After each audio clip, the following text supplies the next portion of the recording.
Chapter 13. Project Coherence, Making a Better World. We are living in a time of extremes, and these extremes are both a reflection of an old consciousness that can no longer survive, and a future consciousness in which planet Earth herself and all of us on Earth are transforming. This old consciousness is driven by survival emotions like hatred, violence, prejudice, anger, fear, suffering, competition, and pain. Emotions that serve to seduce us into believing we are separate from one another. The illusion of separation taxes and divides individuals, communities, societies, countries, and Mother Nature herself. The mindless, careless greed and disrespect of human activity is threatening life as we know it. By pure logic and reason, this type of consciousness cannot sustain itself for much longer. Because everything is moving toward extreme polarities, undeniably, many of the current systems, whether political, economic, religious, cultural, educational, medical, or environmental, are being pulled apart as antiquated paradigms collapse. We can see this most prominently in journalism, where no one knows what to believe anymore. Some of these changes reflect people's choices, while others reflect increasing levels of personal awareness. One thing is apparent, however. In this age of information, everything that is not in alignment with the evolution of this new consciousness is coming to the surface. If you aren't aware that there is an increase in frequency and energy occurring at this time, an increase in anxiety, tension, and passion, then you might not be paying attention to your own state of being and mankind's interconnectedness to this energy. In addition to the upheavals in our highly charged political, social, economic, and personal environments, many people also feel as if time is speeding up, or that more momentous happenings are occurring in a shorter amount of time. Depending on your outlook, this could be either an exciting time of awakening or an anxiety-inducing moment in history. Regardless, the old must fall away or break down so that something more functional can emerge in its place. This is how people, species, consciousness, and even the planet itself evolve. This excitement in energy both within humans and nature begs several questions. Could greater influences be at play that are affecting mankind's correlation to violence, war, crime, and terrorism, and conversely, peace, unity, coherence, and love? And is there a reason why all of this is happening at this particular time? The history of peace-gathering projects. To date, the power of temporary peace-gathering projects has been exhibited and thoroughly field-tested in more than 50 demonstration projects and 23 peer-reviewed scientific studies scrutinized by independent scholars around the world. The results have consistently demonstrated a positive effect in the immediate reduction of crime, warfare, and terrorism by an average of greater than 70%. Think about that for a moment. When a group of people come together with this specific intention or collective consciousness to change something or to produce an outcome, if they create it with the energy and emotions of peace, unity, or oneness, without physically doing anything, that unified community can produce changes 70% of the time. To quantify the results of these studies, scientists use a measurement called lead-lag analysis. The purpose of lead-lag analysis is to uncover correlations between people and incidents. For example, if you looked at the lead-lag analysis of a chain smoker, it would show that the more a person smokes, the greater chance they will have of developing lung cancer. In relation to peace-gathering projects, the studies have found that the greater the number of meditators or peace gatherers, combined with the amount of time they meditate, the greater influence the gathering has upon decreasing incidences of crime and violence in society. A powerful example is the Lebanon Peace Project, which brought together a group of meditators in Jerusalem in August and September of 1983 to demonstrate the radiating influence of peace. Although the number of meditators fluctuated over time, it was often large enough to achieve the super radiance effect for both Israel and nearby Lebanon. This effect happens when a group of specially trained meditators come together at the same time on a daily basis to create and radiate a positive effect on society.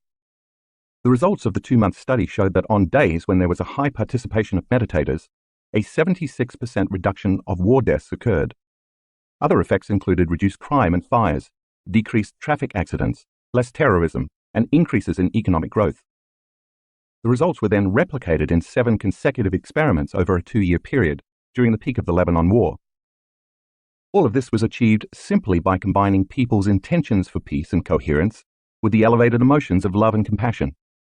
This clearly demonstrates that the more unified the consciousness of a group of people within a specific elevated energy is, the more it can change the consciousness and energy of others in a non-local way. In what's considered one of the top 3 peace-gathering studies in the Western Hemisphere, the RAND Corporation think tank assembled a group of nearly 8,000, and sometimes more, trained meditators to focus on world peace and coherence during 3 periods ranging from 8 to 11 days each, from 1983 to 1985. The results showed that during this time, worldwide terrorism was reduced by 72%. Can you imagine the results and positive effects, as well as the speed with which they would occur if this type of meditation and mindfulness was part of the education curriculum? In still another study, this time in India from 1987 to 1990, 7,000 people gathered to focus on world peace. During that 3-year period, the world witnessed remarkable transformations toward world peace. The Cold War ended, the Berlin Wall came down, the Iran-Iraq War came to an end, South Africa began to move towards abolishing apartheid, and terrorist attacks subsided. What surprised everyone was the swiftness with which these global changes occurred, all in a relatively peaceful manner. In 1993, from June 7th to July 30th, approximately 2,500 meditators gathered in Washington, D.C., in a highly controlled experiment to focus on peace and coherent energy. For the first 5 months of the year, violent crime had been steadily on the rise, yet soon after the study began, a significant statistical reduction in violence, as measured by FBI uniform crime reports, crime and stress in Washington, D.C., began to occur. These results point to the fact that a relatively small group of people united in love and purpose can have a statistically significant effect on a diverse population. On September the 11th, 2001, due to the immediacy of global media, human beings all over the planet felt horror, shock, fear, terror, and grief as planes crashed into the New York City's World Trade Center, the Pentagon in Washington, D.C., and a field near Shanksville, Pennsylvania.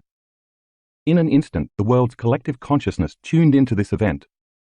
Powerful emotional outpourings around the globe occurred as people bonded, formed communities, and took care of one another. During the unfolding of events on 9/11, scientists at Princeton University's Global Consciousness Project were collecting data via the internet from more than 40 devices around the world. As data poured into a central server in Princeton, New Jersey, the scientists witnessed dramatic changes in the patterns in their random event generator. Think of a random event generator as a computerized coin toss. It's measuring heads or tails, or ones and zeros, so according to statistics, it should produce nearly 50-50 results. The dramatic changes in patterns right after the event caused the scientists to determine that the collective emotional response of people's outpouring was enough that it could actually be measured in the Earth's magnetic field. What all of these studies ultimately point to is that there's significant evidence that group meditations of the right size with skilled meditators who change their emotions and energy can influence and create non-local, measurable effects on peace and global coherence. If these peace-gathering projects are a force for coherence throughout a society, are there antithetical forces that could be working against humans to produce incoherence? The Earth's relationship to solar cycles. As the Earth rotates daily on its axis, every morning the sun brings light to the darkness, warmth and comfort to the chill of night, photosynthesis to plants and security to humans. It's for this reason that as far back as 14,000 BCE, adoration of the sun has been sketched onto stone tablets and cave walls. Countless mythologies, including civilizations in ancient Egypt and Mesopotamia, the Mayans and the Aztecs, and the Australian Aborigines, to name just a few, have extolled the sun as worthy of worship, as well as a source of enlightenment, illumination, and wisdom. No matter the location, most cultures have recognized the sun as the prime controller of all life on Earth, because without it, life here could not exist. For the most part, humans are electromagnetic beings, entities that constantly send and receive messages via vibrational energies, whose bodies are made up of gravitationally organized light and information. In fact, everything material in this three-dimensional world is gravitationally organized light and information. Just as we are individual electromagnetic beings, we are but a small link in the chain of an electromagnetic world, the individual parts of which cannot be separated from the whole. On a grand scale, it is impossible to deny the interconnectivity between the sun's energy, the Earth's energy, and the energy of all living species. On a micro level, all you have to do is look at the life cycle of a fruit or vegetable to understand this interdependence. The vegetable or fruit begins as a seed when environmental conditions such as water, temperature, nutrient-rich soil, and photosynthesis conspire. These conditions enable the seed to germinate. Eventually, the blossom of the seed becomes an integral part of an ecosystem, as well as the source of sustenance and nourishment for various forms of life. This complex chain and delicate balance of events all begins with the Earth's uniquely situated location in our solar system. Known as the circumstellar habitable zone, this is a range of orbital distance around a star, our Sun, in which a planet can support liquid water. While the Sun may be almost 93 million miles away, when it becomes active, it has significant consequences to life on Earth, because the Earth and the Sun are related by electromagnetic fields. The purpose of the Earth's electromagnetic field, see figure 13.1, is to protect it from the harmful effects of solar radiation and sunspots, cosmic rays, and other forms of space weather. Although not totally understood, sunspots are relatively dark, cool areas of the Sun, caused by interactions within the Sun's magnetic field. They can be up to 32,000 miles in diameter. You can think of sunspots as a cap on a seltzer bottle. If you shake the bottle and then remove the cap, it's going to produce a large release of photons, light, and other forms of high-frequency radiation. If it were not for the protection and insulation of Earth's electromagnetic fields, life as we know it could not exist, for we would be constantly bombarded by a steady stream of deadly particles. For example, when there are solar flares, the Earth's electromagnetic field protects the planet by deflecting trillions of tons of photonic emissions called mass coronal ejections. Mass coronal ejections are huge explosions of plasma and magnetic fields from the Sun's corona that can extend millions of miles into space. Their effects tend to reach the Earth an average of 24 to 36 hours after they occur. These ejections compress the Earth's field, heating the Earth's iron core. As this core becomes altered, it changes the planet's electromagnetic field. These ejections are part of solar cycles that occur approximately every 11 years, and they have the potential to disturb all living organisms on Earth. The recording of solar cycles began in 1755, but in 1915, an 18-year-old Russian boy named Alexander Chizhevsky took mankind's understanding of the Sun and its relation to the Earth to the next level when he spent his summer observing our Sun. During that summer, he began hypothesizing that periods of solar activity might have effects on the organic world. A year later, he entered World War I, and when not fighting for Russia, he again cast his observations towards the Sun. He noticed in particular that battles tended to wax or wane depending on the strength of solar flares. See graphic 14 in the color insert. Chizhevsky later compiled the histories of 72 countries from 1749 to 1926, comparing the annual number of important political and social events, such as the start of wars, revolutions, outbreaks of diseases and violence, with increased solar activity, demonstrating a correlation between the Sun's activity and human excitability. Equally interesting, solar activity has also been associated with great human flourishing, including innovations in architecture, science, the arts, and social change.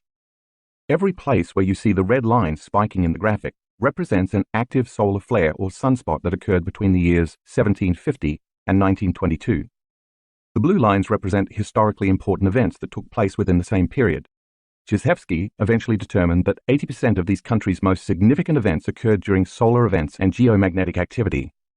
The solar release of energy, which is always carrying information, seems to be in almost perfect coherence with the activities, the energy, and the consciousness of our planet. It just so happens that at the time of this writing, in 2017, we are in the midst of a very active solar cycle. In the past decade, much has been said about how this solar energy is affecting the planet and all of life that inhabits it. In 2012, doomsayers thought the end of the Mayan calendar, which correlates to the December solstice, meant the end of the world was at hand. Today, astrologers talk about the age of Aquarius. An astrological age is a period consisting of approximately 2,150 years that corresponds to the average time it takes for the vernal equinox to move from one constellation of the zodiac into the next, and how it will usher in a new awareness for humanity. Astronomers and cosmologists talk about galactic alignment, a rare astronomical event occurring every 12,960 years that brings the Sun into alignment with the center of the Milky Way galaxy. Regardless of what you believe, all of these occurrences point to solar cycles that increase the energy coming toward the Earth from the Sun. Since we are electromagnetic beings connected to the Earth through electromagnetic fields and shielded from the Sun by electromagnetic fields, this increase in energy from the Sun is going to change both the energy of the Earth and our personal energy. This means that this new energy has the potential to influence human beings in either positive or negative ways, depending on our individual energy. For example, if you are feeling separation, living by survival emotions, and enslaved to the hormones and chemicals of stress, your brain and heart are going to fire incoherently. This will cause your energy and awareness to become divided and out of balance, and the increase in energy from the Sun is going to enhance that state of being. Therefore, if you are living in incoherence, that incoherence is going to become amplified. By the same means, if you are living in the coherent alignment of head and heart, working daily in your meditations to connect to the unified field, and to overcome your limited beliefs and attitudes, you are going to be propelled even further into the truth and understanding of who you are and what your purpose is. The bottom line is that we are in the midst of an initiation, and it is going to take a tremendous amount of will, awareness, and consciousness to stay focused so as not to succumb to these excitable energies. If we can maintain our focus, then instead of being victims of the uncertainty, we can transmute this energy into greater degrees of orderliness, coherence, and even peace, both personally and globally. In the simplest terms, this energy is going to endorse who you are being, that is, how you are thinking and feeling. The Schumann resonance. In 1952, German physicist and professor W.O. Schumann hypothesized that there were measurable electromagnetic waves in the atmosphere in the cavity or space between the Earth's surface and the ionosphere. According to NASA, the ionosphere is an abundant layer of electrons, ionized atoms and molecules that stretches from approximately 30 miles above the surface of the Earth to the edge of space, about 600 miles up. This dynamic region grows and shrinks, and further divides into subregions, based on solar conditions, and it's a critical link in the chain of Sun-Earth interactions. It's this celestial power station that makes radio communications possible. In 1954, Schumann and H.L. Koenig confirmed Schumann's hypothesis by detecting resonances at a main frequency of 7.83 Hz. Thus, the Schumann resonance was established by measuring global electromagnetic resonances generated and excited by lightning discharges in the ionosphere. You can think of this frequency as a tuning fork for life. In other words, it acts as a background frequency influencing the biological circuitry of the mammalian brain, the subconscious brain below the neocortex, which is also the home of the autonomic nervous system. The Schumann frequency affects our body's balance, health, and very nature as mammals. In fact, the absence of the Schumann resonance can cause serious mental and physical health issues in the human body. This was demonstrated through research by German scientist Rutger Wever from the Max Planck Institute for Behavioral Physiology in Erlangen-Andechs, Germany. In the study, he took young, healthy student volunteers for 4 weeks at a time and placed them in hermetically sealed underground bunkers that screened out the Schumann frequency. Throughout the 4 weeks, the students' circadian rhythms changed, causing them to suffer emotional distress and migraine headaches. When Wever introduced the Schumann frequency back into the bunkers, after only a brief exposure to 7.83 Hz, the volunteers' health returned to normal. As far back as we know, the Earth's electromagnetic field has been protecting and supporting all living things with this natural frequency pulsation of 7.83 Hz. You can think of the Schumann resonance as the Earth's heartbeat. The ancient Indian rishis referred to this as Om, or the incarnation of pure sound. Whether by coincidence or not, 7.83 Hz also happens to be a very powerful frequency used with brainwave entrainment, as is associated with low levels of alpha and the upper ranges of theta brainwave states. It is this range of brainwaves that allows us to get beyond the analytical mind and into the subconscious. Thus, this frequency has also been associated with high levels of suggestibility, meditation, increased human growth hormone levels, and increased cerebral blood flow levels. It appears then that the Earth's frequency and the brain's frequency have very similar resonances, and that our nervous system can be influenced by the Earth's electromagnetic field. Perhaps this is why getting out of the city and into nature often provides such a calming effect. The concept of emergence. In 1996, researchers at the HeartMath Institute discovered that when an individual's heart is in a state of coherence, or harmonious rhythm, it radiates a more coherent electromagnetic signal into the environment, and that this signal can be detected by the nervous systems of other people as well as animals. In fact, as you know by now, the heart generates the strongest magnetic field in the body, and it can be measured several feet away. This provides a credible explanation for the fact that when someone walks into a room, you can feel or sense that individual's mood or emotional state, independent of their body language. From a purely scientific standpoint, we can then ask, if this phenomenon works on an individual level, can it work on a global level? In 2008, more than a decade later, the HeartMath Institute launched the Global Coherence Initiative, GCI, a science-based, international effort that seeks to help activate the heart of humanity to promote peace, harmony, and a shift in global consciousness. GCI is based on the beliefs that 1.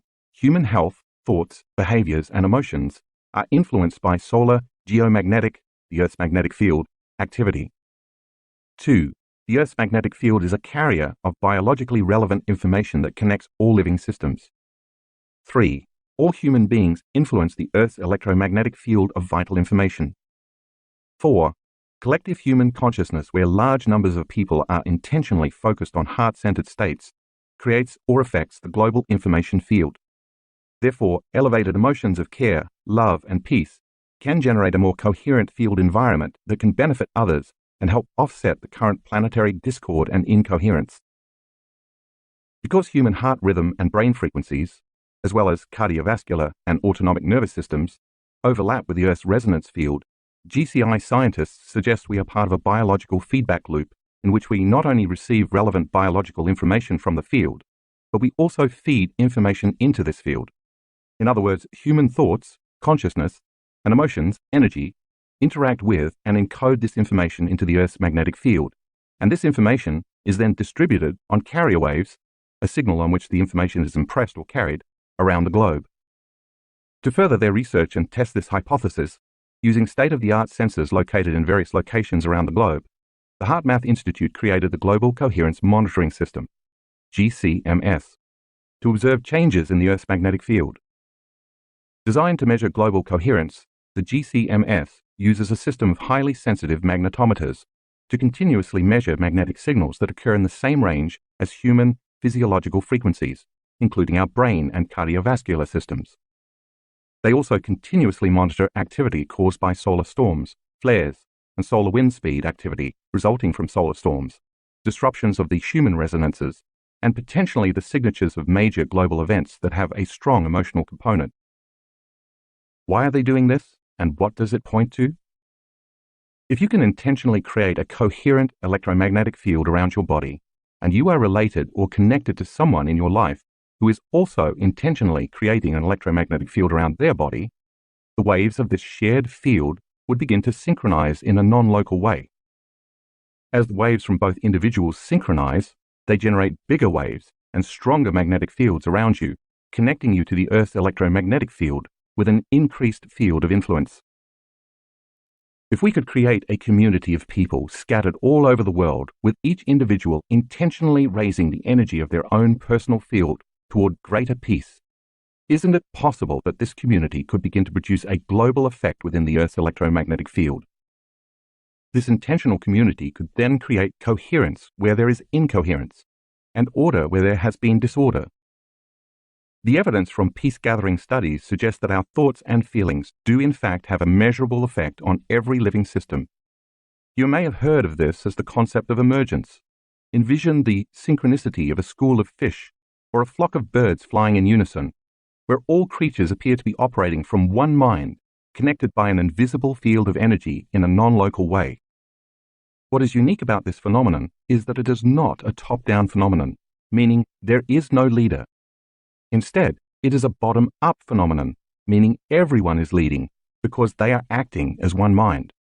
When a global community comes together in the name of peace, love, and coherence, according to Emergence, we should be able to produce an effect in the Earth's electromagnetic field, as well as in each other's fields. Just imagine, then, what it would be like if we were all behaving, living, thriving, and operating as one. If we understood we were of one mind one organism connected and united through consciousness, we would understand that to hurt another or affect another in any way is to do the same to ourselves. This new paradigm in thinking would be the largest evolutionary leap our species has ever made, causing the need for warring, fighting, competing, fearing, and suffering to become an antiquated concept. But how could this possibility become a reality? Coherence versus incoherence. In order for us to create some type of effect in the Earth's field, which in turn can influence another individual's field, as you might guess, we have to activate two significant centers in the human body, the heart and the brain. As we learned in Chapter 4, while the brain is of course the center of consciousness and awareness, the heart, the center of oneness, wholeness, and our connection to the unified field, has its own brain. When people can regulate their internal states of care, kindness, peace, love, gratitude, thankfulness, and appreciation, as their hearts become more coherent and balanced, they send a very strong signal to the brain, causing the brain to become more coherent and balanced. This is because the heart and the brain are in continuous communication with each other. By the same means, once someone moves beyond the association to their body, their environment and time, and takes their attention off matter and objects, they become no body, no one, no thing, nowhere, in no time. As you well understand by now, when they get beyond themselves and put their awareness on the immaterial world of energy, they connect to the unified field, the place where there's no longer separation between any body, any one, anything, and anywhere in any time. This causes them to unify with the consciousness of every body, every one, everything, and everywhere in every time. As a consciousness, they have now entered the quantum field of energy and information, the place where consciousness and energy can influence the material world in non-local ways. The side effect of this process is that it creates more coherence in the brain and in our energy, so our biology becomes more whole. In our research, we found that when the brain becomes more coherent, it affects the autonomic nervous system and the heart. The heart, our connection to the unified field, then acts like a catalyst to amplify the process of coherence back into the brain. Because the heart sends more information to the brain than the brain sends to the heart, the more coherence you can achieve through the elevated emotions of the heart, the more the brain and the heart synchronize. This synchronization produces measurable effects not only within the body, but also within the electromagnetic field surrounding the body. And the bigger the field we produce around our body, the more we can affect others in a non-local way. How do we know this? Because we've seen this over and over in our students' HRV measurements. Evidence of the influence of the heart's electromagnetic field upon the field of another's heart can also be seen in a heart math study in which 40 participants were divided into groups of 4 around 10 card tables. While the heart rhythms of all 4 participants at the table were being measured, only 3 people were trained to raise their emotions through heart math techniques. When the 3 trained participants raised their energy and sent positive feelings to the untrained participant, that person also went into higher states of coherence. The authors of the study concluded that evidence of heart-to-heart synchronization across subjects was found, which lends credence to the possibility of heart-to-heart biocommunications. Key to the process of coherence is getting beyond the analytical mind. We know this because we've measured it enough times in the brain scans of our students. Their participation has also demonstrated that with enough practice, coherence can be achieved in a relatively short amount of time. When the thinking brain is quieted, it moves into alpha or theta brainwave states, and this opens the doorway between the conscious and subconscious mind. The autonomic nervous system then becomes more receptive to information. By raising our energy through the feelings of elevated emotions, we become less matter and more energy, less particle and more wave. The bigger the field we can create with these energies, as energy, awareness, and consciousness, the more we can influence others in a non-local way. The greater energy you can create through the elevated emotions of the heart, the more you're going to connect with the unified field, which means you're going to experience more wholeness, connection, and oneness. But you can't experience that connection when you're incoherent, feeling separate, or living by the hormones of stress. When the chemicals released during stress rouse the brain, we feel disconnected from the unified field, and we tend to make less evolved choices.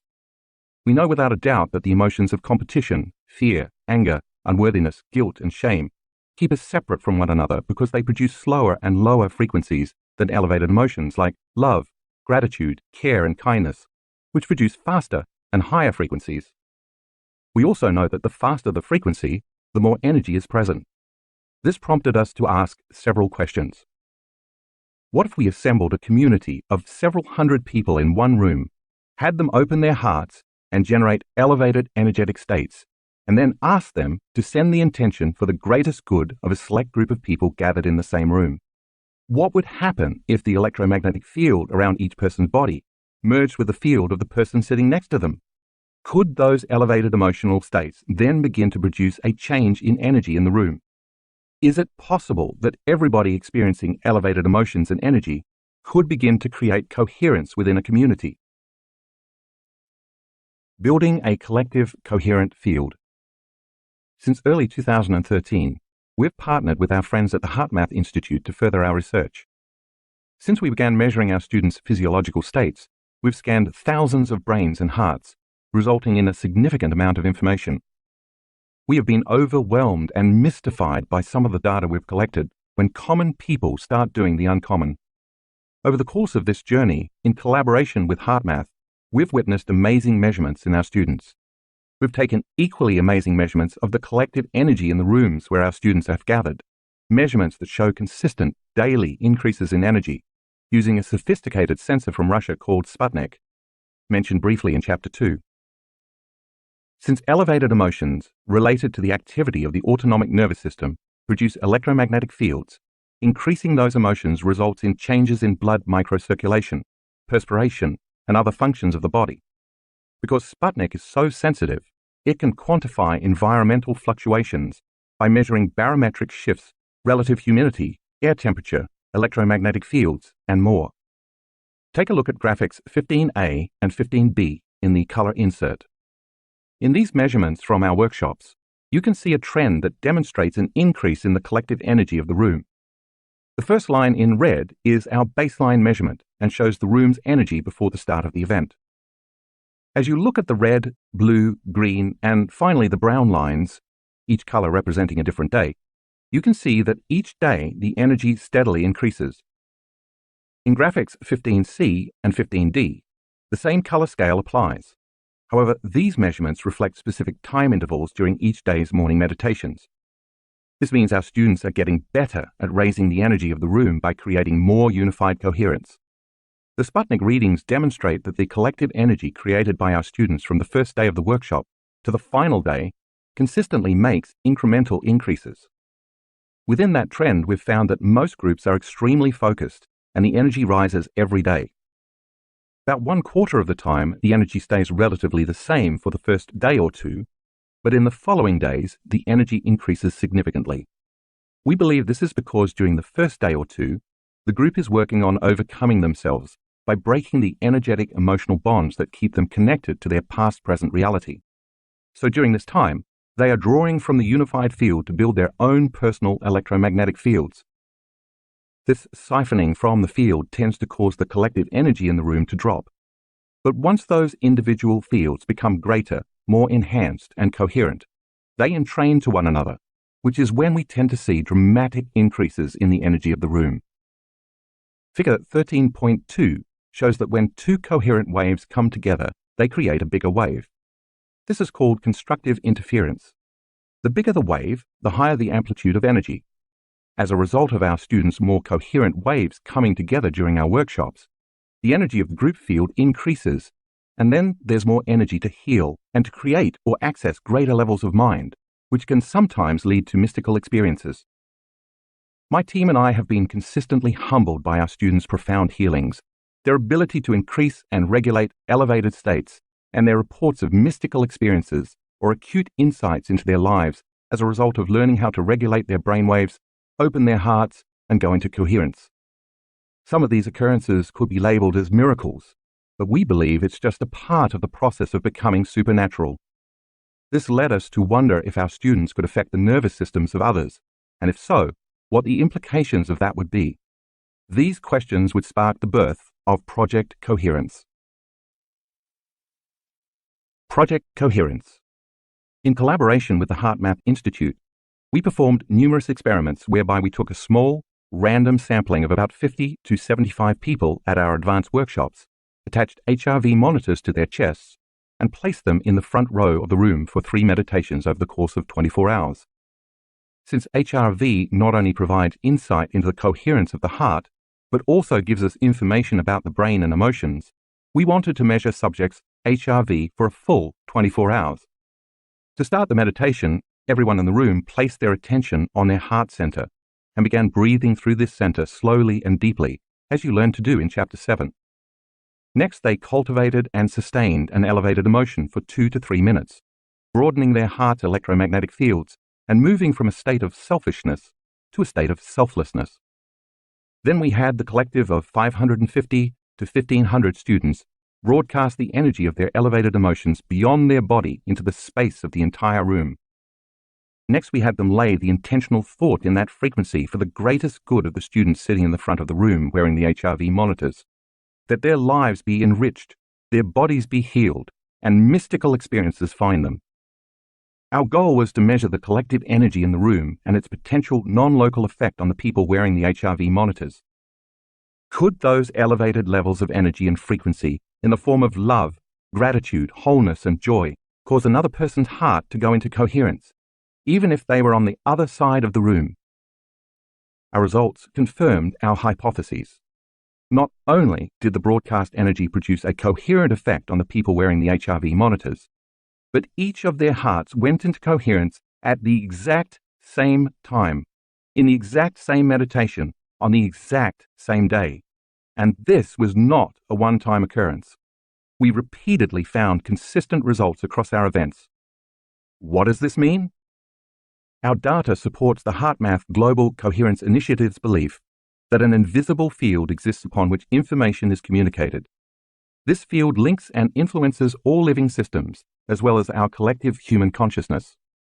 Because of this field, information is communicated non-locally between people at a subconscious level through the autonomic nervous system. In other words, we are bound and connected by an invisible field of energy, and this energy field can affect everyone's behaviours, emotional states, and conscious and unconscious thoughts. Because all frequency carries information, the magnetic fields produced in the hearts of the student body acted as carrier waves for this information. If at our workshops we can produce non-local effects on others, shouldn't our elevated, heart-centered emotions be able to produce non-local effects on our children, partners, co-workers, or anyone we have a relationship or share a connection with? If you look at figure 13.3, you notice 17 people going into heart coherence at the exact same time, on the exact same day, during the exact same meditation. All of these students who went into heart coherence were being entrained by the energy of others. The students sending the energy embrace the intention for the greatest good of those people wearing the heart rate monitors. The results show that when we get out of our own way, we can become one mind and non-locally connect to one another. Through that connection, we can influence the autonomic nervous system of others so they will feel more balanced, coherent, and whole. Imagine what could happen if you had thousands of people all doing the same for the entire world. Shortly after these global meditation events, our students began sending us emails asking that since we showed that we could indeed create a measurable change in the energy of a room where 550 to 1,500 people were gathered, could we then produce the same effect on a global scale? So it was our students who requested we organize global meditations, giving birth to Project Coherence. We broadcast our first Project Coherence over Facebook in November 2015, with more than 6,000 people from all over the world joining together online to collectively create a more loving and peaceful world. In our second meditation, more than 36,000 online viewers participated, and in our third global meditation, more than 43,000 joined forces. It is our intention to continue to host these Project Coherence events, each time creating a stronger, radiating influence of peace and love over the planet. In time, we hope to measure these effects. Project Coherence Meditation. Start by acknowledging your heart center. With focus and awareness, lock into that center. Open your focus and begin to become aware of the space it occupies in space, as well as the space around the space your heart occupies in space. Then move as a thought and an awareness into the center of the earth and radiate your light beyond the earth in space. All I want you to do is raise your frequency and hold on to that emotion. Still as a consciousness and awareness, slowly move away from the earth and then take the earth as a thought and place it in your heart. As you hold the entire planet in your heart, raise the frequency of the earth as a thought and broadcast that energy beyond your body in space. Radiate your love into the earth.